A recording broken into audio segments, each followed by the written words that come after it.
In this video, I will be talking about intervals. So, in music, intervals is the distance between two notes in pitch. They show how high or low one note is compared to the other. The larger the interval is, the further apart two notes are.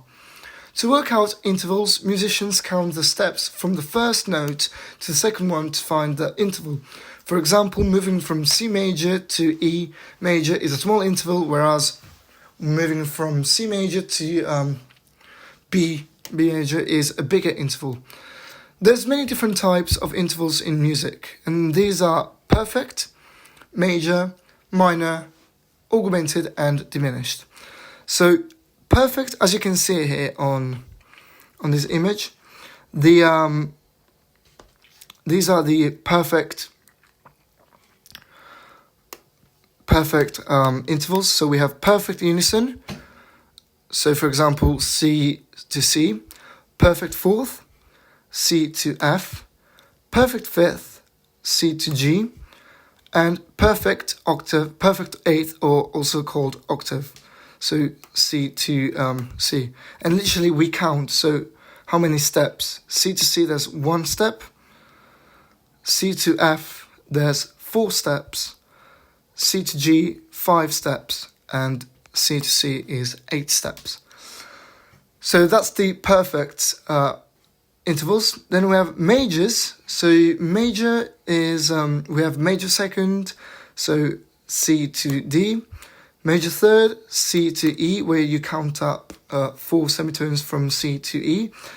We have major sixth, C to A, and major seventh, C to B. And obviously the major intervals, they sound happy.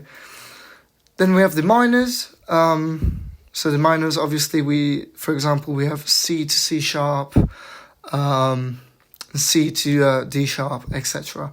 And they sound, let's say, kind of melancholic and sad.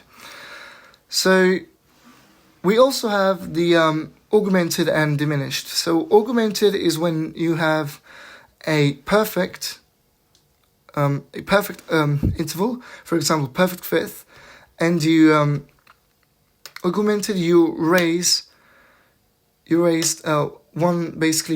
one semitone up. So for example, in the perfect fifth, C to G, this, if we wanted to become augmented, it would become C to G, C G sharp.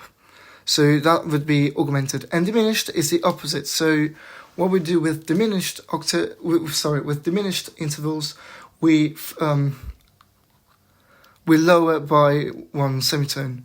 So instead of C G, C major, G major, it would be C major, G flat. And that's it for this video. Thank you very much for listening and for watching.